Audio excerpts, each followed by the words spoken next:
Hello and good evening. I'm Melissa Idris. And I'm Sharad Putin. Welcome to Consider This. This is the show where we want you to consider and then we consider what you know of the news of the day. Last year, JKM, the Social Welfare Department, announced that it would be dispersing payments to welfare recipients under a cashless program. Now, it meant that cash aid for welfare recipients would be split into two types of payments. Half into a Bank Islam ATM card and the other half in another card called JKM Pay. Now, the amount in JKM Pay can only be used in selected stores registered with Bank Islam. However, after the move was lambasted by NGOs and the public, JKM came out to clarify that only new registrations will receive the cashless welfare payments. The program won't include existing recipients. Let's discuss this further. We're joined now by Senator to Dewan Negara Ras Adibarazi. She's also the president of the NGO OKU Central. Senator Ras, one of the justifications by JKM for the JKM Pay cashless assistance was that, if I may quote a statement that they said, is that this will help recipients to better manage and control their spending instead of it being used for unnecessary things such as cigarettes or alcohol. I'm just wondering what this whole debacle, this whole controversy revealed to you about government's thinking, in particular about aid for persons with disabilities. Okay. Well, first and foremost, we know that the government is going towards digitalization, especially e-pays, banking, using all the facilities, But the thing is, not all of our friends in the community are very savvy. That's one thing. Second thing is, they're a bit upset because when the statement came out, which says that, it's to hinder some of us from buying cigarettes and from buying alcohol. We got offended because it's 450 ringgit. Of course, EPOKU or EPC is actually for the ones who are still working and they get these extra allowances. So most of the time when they get this 450, they would have to pay for their family members, the children's school fees, even the rental and utilities. So when you come up to us and you say that it's to curb people from spending buying things which like cigarette and alcohol, it got many of us pissed off because not all of us are into stuff like that. We actually need it because some of us have 6 or 4 kids who are in school, and maybe a few of them are disabled. So I applaud what the government is doing. I have to say that they are moving forward, preparing us for digitalization, stuff like that. But they actually need to consider and listen and discuss with us in length before we make such a move. But there's also some people saying, why is it that people have to come back to the disabled to ask their opinion when we can do it ourselves? I mean, why is it that we have to tell everybody what we're doing because it's up to us to come up with programs like that? That's fair, but you have to understand there's nothing about us without us.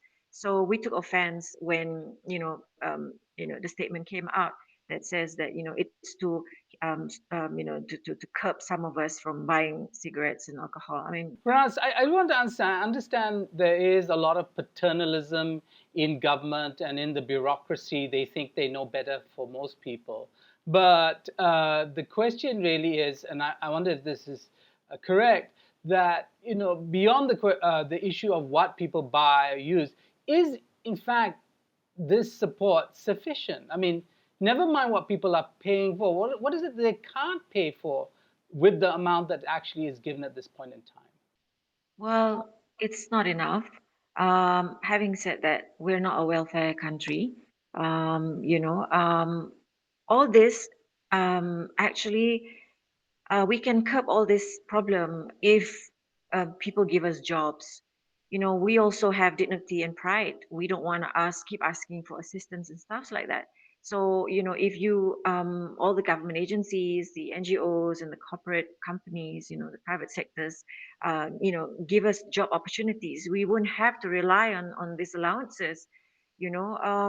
So this But is sorry, just it. Raz, can I follow up with that very quickly? Can I mean, do all OKU recipients, are they in a position to actually hold down jobs? I mean, is there a segment that is and will always be reliant on the community, on the state for support just because the nature of their disabilities are such? And shouldn't we just embrace that and say we will support them because they are a member of the community? Yes, no, I totally agree with you. There are some of our friends who are bedridden, and because there's seven categories of us, yeah.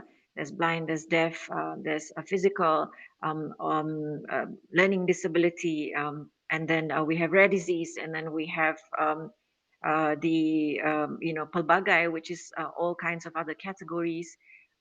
So there are some of us who okay, if there's 100 of us, at least 60 of us need that assistance. And there shouldn't be any question because our family members are not able to support us because we are in need of assistance, nurses or extra care, and we are bedridden. And just to share with you, our friends who are under the rare disease category, some of them even need 1 million to 3 million to live a year to get those special injections. So every single thing, every all the help that we can get, we would very much appreciate it because things are very expensive now. So that's the other reason why it irked us a lot because we feel that we should have a discussion about it. We understand that the government has a vision to have us be empowered with the modernization and digitalization and everything, but you have to come back into reality where we actually can't live because people don't give us jobs. So that's the thing. If we Yeah. can get jobs, it's not so bad. Yeah. On that note of jobs, I mean, for the PWDs who want to work, who are able to work and cannot find jobs because of opportunity, a lack of opportunity or discrimination, we understand the Jamin Kerja initiative has a category under job opportunities for people with disabilities. But I'm wondering how truly effective these types of programs are. Does it assist persons with disabilities who are unemployed, who are underemployed, who want to seek meaningful work? Are these types of programs beneficial to them? Well, it is, I actually typed out quite a lengthy detailed stuff, his script here to discuss with you. But like the right to development is an inalienable human right by virtue, which every one of us, must be entitled to. And this but recently the prime minister actually launched the Jamin Kerja, as you mentioned. The initiative is a manifestation of the government's commitment to provide more holistic job opportunities, including vulnerable and disabled persons like us, as well as offering hiring incentives to employers. The Jamin Kerja Keluarga Malaysia Jamin Kerja Job Initiative is actually a step to the right direction to assist those who are unemployed and reduce unemployment. However, um, this unprecedented COVID-19 pandemic has caused many of us, able and disabled, to be out of jobs, and even and with us, it's even worse. So, and on top of that, I have to share with you something here. A lot of companies they don't know of what has been initiated by the government. They don't know about the Jamin Kerja. They don't know about what human resource department, the Kementerian Sumber Manusia, the ministry has done.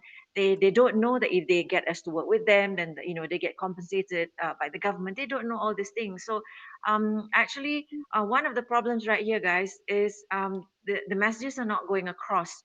People don't know how best they can support and have the OKUs participate in the job market and work. They don't know all that because they don't find out because it's no big deal. They don't care. So people like us in the media, we have a very important role actually to disseminate all this information and to have them know because they're so blur. And then in addition, this Malaysia's short-term employment program, MyStep, offers 80,000 job opportunities in the public sector, government linked companies, and also strategic partners.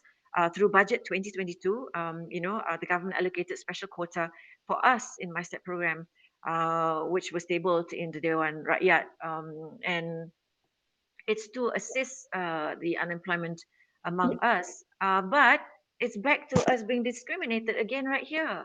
Okay, so Yeah. Raz, I want to ask if you and people in the welfare department are collecting data so we know the impact or the lack of impact of any of these well-intentioned initiatives. Do we know if they're reaching the people it needs to reach? As you said, there are all these problems because employers might not, in fact, be aware of these support systems and so on and so forth, and so are not changing their behavior in the right direction. Do we have data? Well, I did contact the human resource department, and they are doing their very best to collect them because I just want to share something with you guys. Yeah, sometimes people want to give us jobs, but some of us prefer not to work with people because one, the place is not accessible. Second, there's discrimination, and third, some of us we have degrees, master degrees, and also a PhD, and they give us jobs like just to pick up calls and stuff like that. Whereas we have a PhD. So to your question, we don't have the updated data at the moment, especially after being cooped up for 2 years. And when they come out, they realize the problem is a lot more than it is just you cannot imagine the amount of my friends who are out of jobs, and it's very heartbreaking. So I really hope that we can get some information right now, but I can fairly say that it's not very positive because people say, why do we want to give jobs to the disabled when even the able body are out of job, and then when they want to give us a job, and then even though we are qualified, they say, oh, but we only have this budget. Why do you even do that? I mean, in Malacca, we have a doctor who's a wheelchair user, and he's in the ER. I mean, why can't we treat everybody the same? Raz, thank you so much for joining us on the show tonight. We really appreciate your time. Senator Raz Adibarazi there, and we're going to take a quick break here, but we'll come back and continue this conversation. It's an important one. Well, much more to discuss. Stay tuned to Consider This.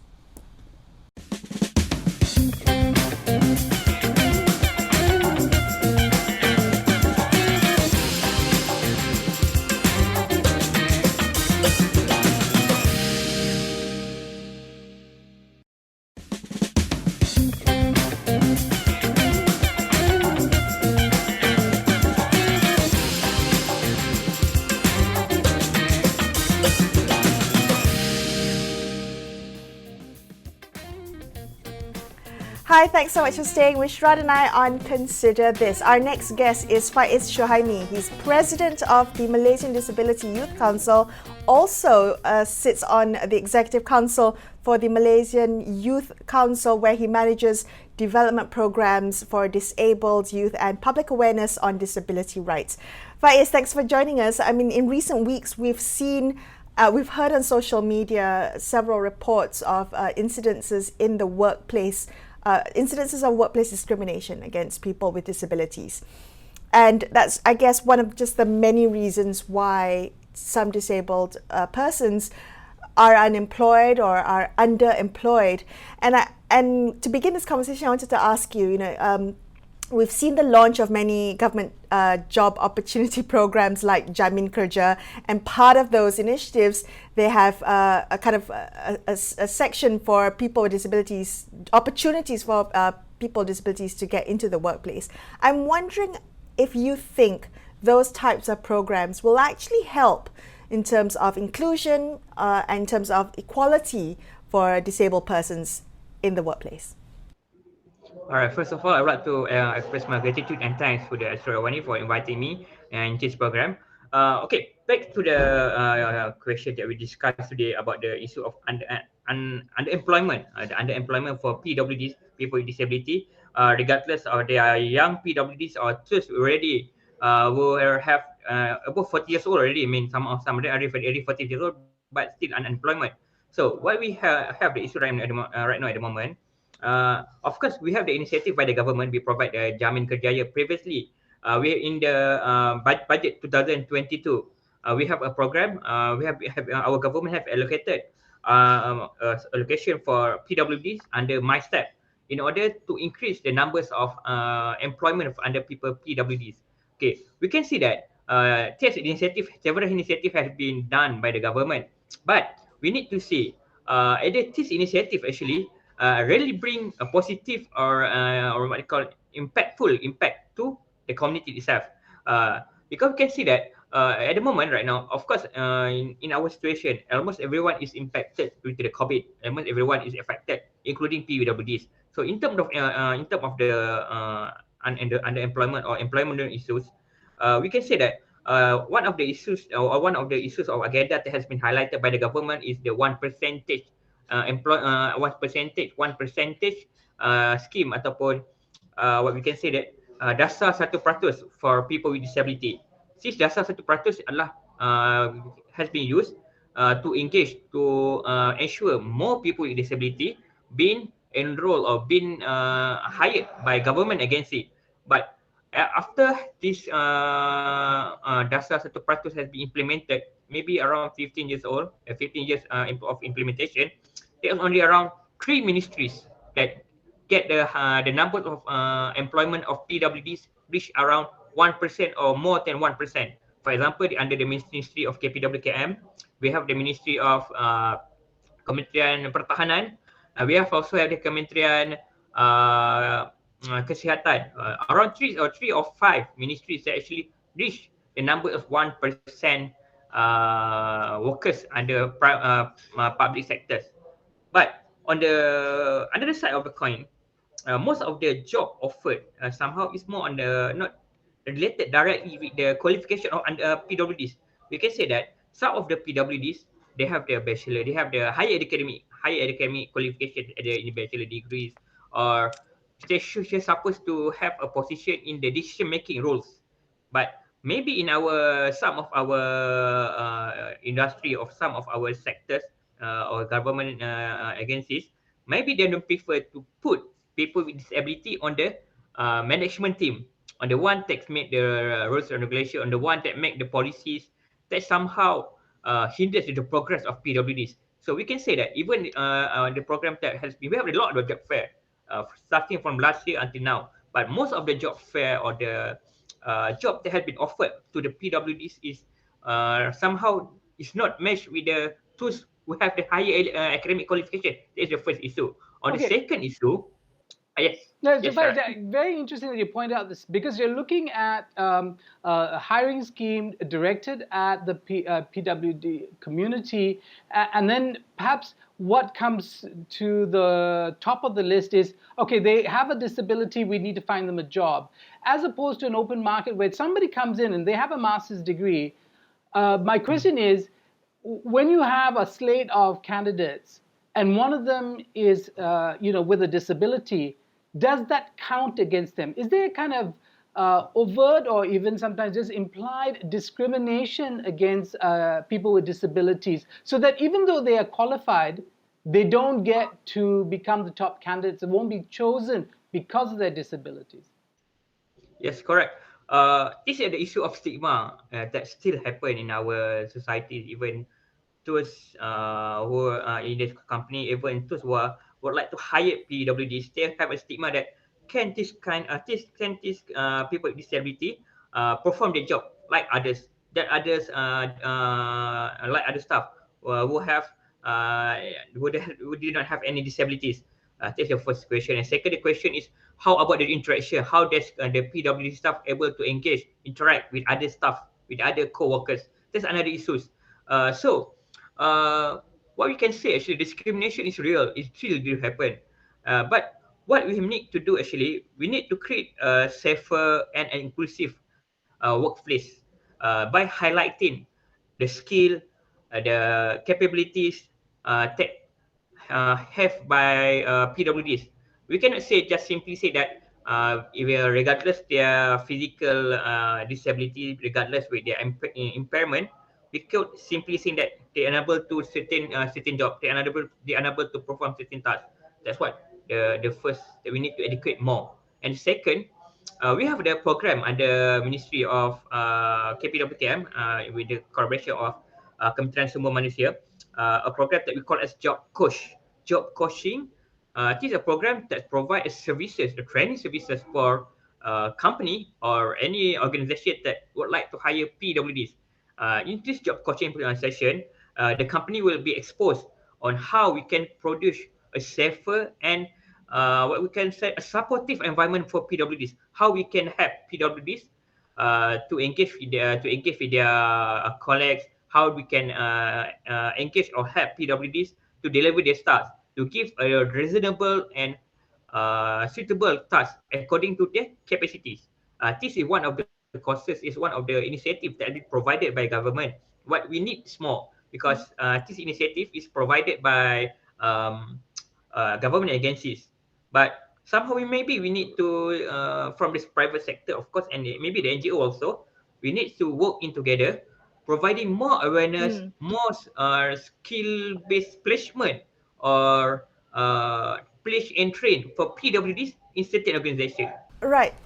I completely hear you, because it's not just about kind of government taking the lead or government agencies, but also the private sector. What is going to make that change with not just private sector, not just corporate, but also SMEs and private businesses? We've seen, reports on social media of people's experiences facing discrimination as a disabled person, and there's really no kind of recourse, right? As we understand it, the Employment Act doesn't quite include anti-discrimination for persons with disabilities.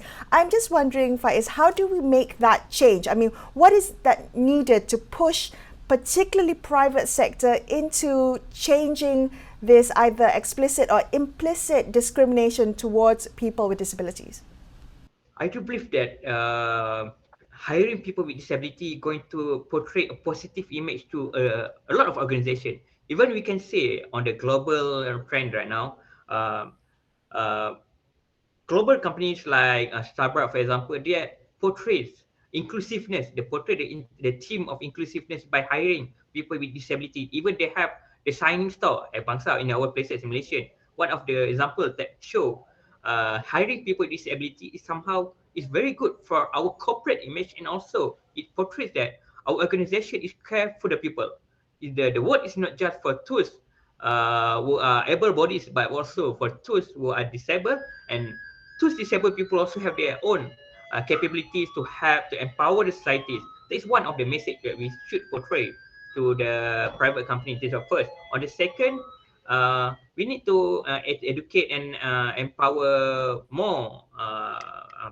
What can say that the NGOs, and often even we have some of the information. Maybe some of the we have some of the incentive that is provided by the government. For example, choose company who hiring people with disability, they get double tax reduction. But unfortunately, not many private sectors are being aware about that fact.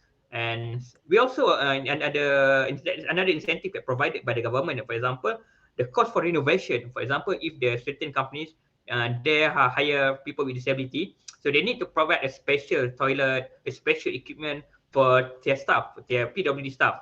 So the cost for this renovation could be reimbursed from the government. So this is one of the our factors that could attract PWDs to getting hired by private company. And we would like to propose also, uh, uh, there might be some kind of we can say, if you go into a certain what can say a shop, we have a star rating for in terms of cleanness. We have star rating in terms of cleanness. Why not we create a star rating for a company that disabled friendly? We have a disabled staff, we have disabled facilities, to encourage more people subscribe and supporting their brand. It's one of the initiatives that we could do together. Maybe the government also should think this kind of incentive, because the private company is really do care about their image, and they really do care about how much their brand or their product could impact the societies. All right, Faiz, thank you so much for joining us today. It's been a pleasure. Faiz Sohaimi, President of the Malaysian Disability Youth Council, and that wraps up this episode of Consider This. I'm Melissa Idris. And I'm Sharad Kuttan, signing off for the evening. Thank you so much for watching, and good night.